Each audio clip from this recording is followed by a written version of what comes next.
इस 15 मिनट की वीडियो के अंदर आप पृथ्वी के 450 करोड़ साल के सफर को देखने वाले हैं। जिस जगह आज हमारा सौरमंडल है, वहाँ विभिन्न प्रकार की गैस और धूल के बादल हुआ करते थे। वैज्ञानिकों के मुताबिक इन धूल के बादलों से दूर एक तारा हुआ करता था। वक्त के साथ साथ उस तारे की ऊर्जा कम होने लगी, जिसके कारण उसके अंदर एक विशाल विस्फोट हुआ। विस्फोट की वजह से अंतरिक्ष की ये धूल एक दूसरे से दबने लगी। इस दौरान बादलों में स्थित धूल के कण दबाव और गर्मी के कारण बड़े उल्कापिंड और पत्थरों में परिवर्तित हो चुके थे, और इसी दबाव की वजह से इन बादलों में स्थित रेडियो एक्टिव पदार्थ ने ग्रेविटी का निर्माण किया। इस ग्रेविटी के कारण बीच में हाइड्रोजन और हीलियम इकट्ठा होने लगे। बीच के इस भयंकर दबाव के कारण एक विशाल विस्फोट हुआ, और इसी विस्फोट के कारण हमारे सूरज का जन्म हुआ। अंतरिक्ष में फैले एस्टेरॉयड यानी क्षुद्र ग्रहों में भारी वजन की वजह से सूरज के करीब आकर सूरज की परिक्रमा करने लगे। धीरे धीरे इन्हीं एस्टेरॉयड में भारी टकराव हुआ, जिसके फलस्वरूप मरकरी, विनस, अर्थ और मार्स जैसे ग्रहों का निर्माण हुआ। वैज्ञानिकों के मुताबिक उस वक्त पृथ्वी और मार्स यानी मंगल ग्रह के बीच थिया नामक ग्रह सूरज की परिक्रमा किया करता था। पृथ्वी पर ग्रेविटी होने की वजह से सूरज की परिक्रमा करने वाले एस्टेरॉयड अब पृथ्वी की परिक्रमा करने लगे, और धीरे धीरे करोड़ों सालों तक ये पृथ्वी पर गिरते रहे। और ऐसी घटना हमारे पड़ोसी ग्रह थिया पर भी हो रही थी, जिसके कारण थिया पृथ्वी के और करीब आने लगा और आकर पृथ्वी से टकराया। इस भयंकर टकराव की वजह से पृथ्वी के हिस्से कणों के रूप में अंतरिक्ष में फैल गए और एक रिंग्स की तरह पृथ्वी की परिक्रमा करने लगे। इन्हीं परिक्रमा करते हुए कणों में टकराव होने लगा, जिसके कारण हमारे चांद का निर्माण हुआ। उस वक्त पृथ्वी पर सिर्फ एक ही समुद्र हुआ करता था, और वो था 1900 डिग्री सेल्सियस की तापमान पर उबलते हुए लावे का। उबल रही थी वो सारी चीजें जिसे आज आप अलग अलग नाम से जानते हैं। वक्त के साथ साथ पृथ्वी धीरे धीरे ठंडी हो रही थी, जिसके कारण पृथ्वी के भारी तत्व जैसे धातु और रेडियो एक्टिव पदार्थ पृथ्वी के केंद्र में जाकर इकट्ठा हो गए, और हल्के पदार्थ पृथ्वी की सतह पर आ गए। लाखों सालों तक पृथ्वी पर उल्कापिंडों की बरसात हुई, और इन गिरते हुए उल्कापिंडों में जमा था नमक, मिनरल्स और पानी।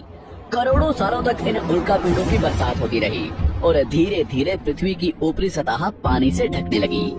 वैज्ञानिकों के मुताबिक यही वो वक्त था जब दूर गहरे पानी के अंदर निकलते ज्वालामुखियों से पहली बार सूक्ष्म जीवों का निर्माण हुआ। लाखों सालों बाद एक वक्त ऐसा आया जब पृथ्वी की पूरी सतह पानी से ढक चुकी थी। हमारी पृथ्वी के सबसे अंदर का कोर रेडियो एक्टिव पदार्थ से बने होने की वजह से हरदम गर्म होता रहता है, लेकिन जब भी पृथ्वी की ऊपरी जमीन ठंडी हो जाती है, तब पृथ्वी के अंदर की गर्मी बाहर नहीं निकल पाती, जिसके कारण ज्वालामुखियों का निर्माण होता है। और उस वक्त कुछ ऐसा ही हुआ।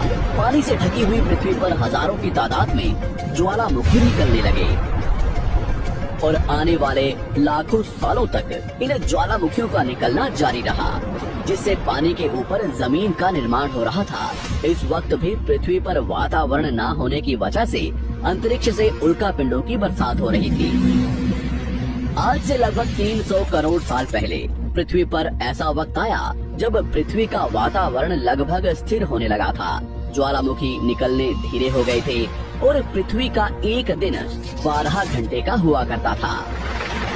साल बीतते गए, और धीरे धीरे ये सूक्ष्म जीव विकसित होते गए और समूह में रहने लगे।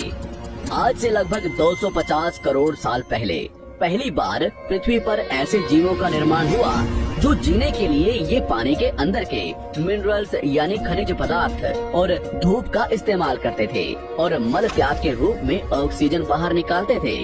इस वक्त तक पृथ्वी पर ज्यादातर ज्वालामुखी निकलने बंद हो चुके थे, और इन माइक्रोबैक्टीरिया की वजह से वातावरण में ऑक्सीजन की मात्रा बढ़ रही थी। वातावरण में ऑक्सीजन बढ़ने की वजह से पृथ्वी का वायुमंडल बनना शुरू हुआ, और आने वाले हजारों सालों तक वातावरण में ऑक्सीजन की मात्रा बढ़ती रही, जिसकी वजह से पृथ्वी के ज्यादातर हिस्सों में ये सूक्ष्म जीव फैल गए।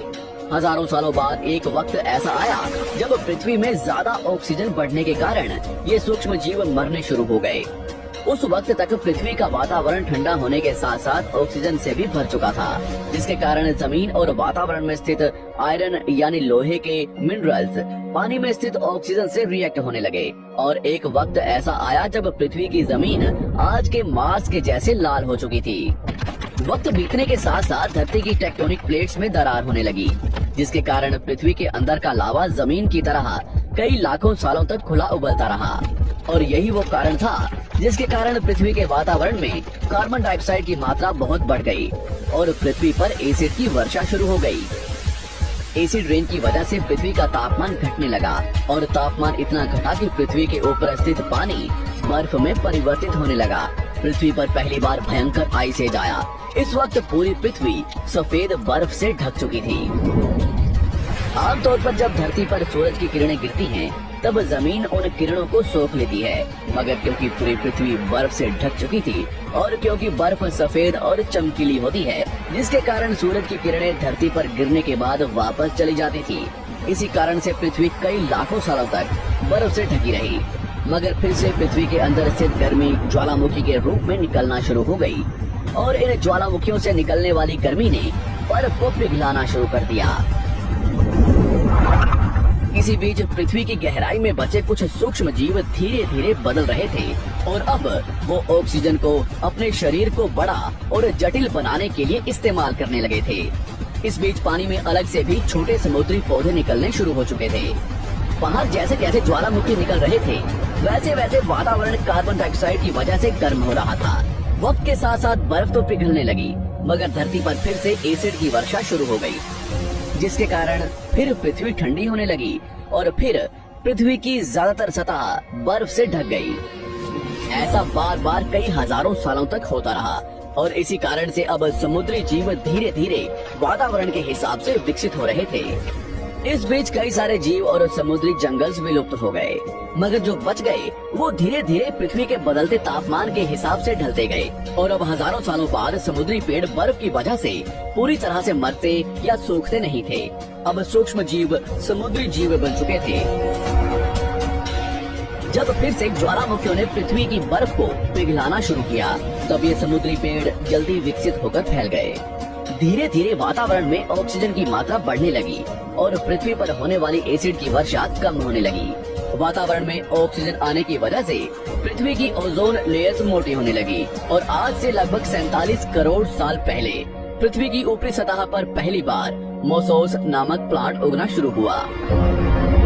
वक्त के साथ साथ जमीन पर अलग अलग प्रकार के पौधे और पेड़ उगना शुरू हुए। एक वक्त ऐसा आया जब जमीन के पेड़ों की लंबाई लगभग 80 से 100 फीट जितनी या आज के 5 से 6 मंजिला बिल्डिंग जितनी ऊंची हो चुकी थी। ये वो वक्त था जब समुद्री जानवर समुद्र से बाहर निकल रहे थे और जमीनी जानवरों में परिवर्तित हो रहे थे। धरती की ज्यादातर जमीन एक जगह इकट्ठी हो चुकी थी, जिसे आज हम पैंजिया महाद्वीप के नाम से जानते हैं। पृथ्वी का वातावरण और तापमान लगभग स्थिर हो चुका था और अब करीब 21 से 23 घंटे का दिन हुआ करता था। अब समुद्री जीव पानी से बाहर रहने लगे थे और वातावरण के हिसाब से उनके शरीर का रंग रूप बदल रहा था। धीरे धीरे ये जमीनी जानवर डायनासोर्स में परिवर्तित हो गए। जिन डायनासोर्स ने पेड़ पौधे खाने शुरू कर दिए, उनका शरीर लंबा और विशाल रूप से विकसित होने लगा। कुछ डायनासोर्स शिकार किया करते थे, जिसके कारण वे छोटे और तेज होते चले गए।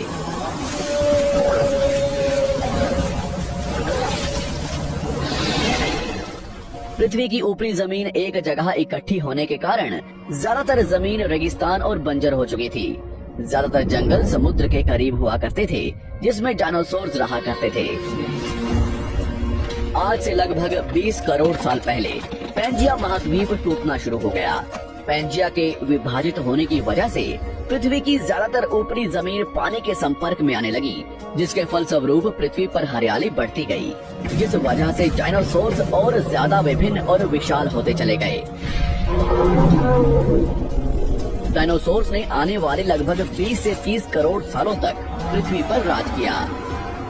उस वक्त डायनासोर्स समुद्र से लेकर जमीन और आसमान तक पूरी पृथ्वी पर राज किया करते थे।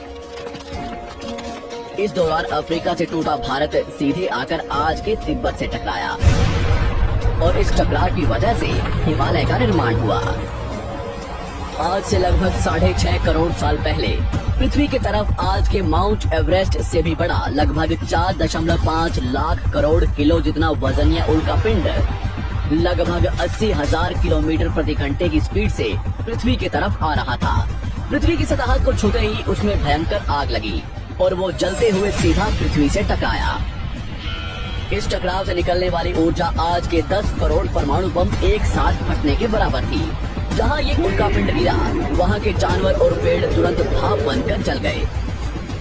गिरते ही पृथ्वी पर पूरी तरह धूल फैलने लगी। समुद्र में भयंकर बाढ़ आने लगी। भूकंप और आग ने पृथ्वी को जलाना शुरू कर दिया। कुछ ही घंटों में पूरी पृथ्वी के वातावरण में हानिकारक गैस और धूल की वजह से पृथ्वी नर्क हो चुकी थी।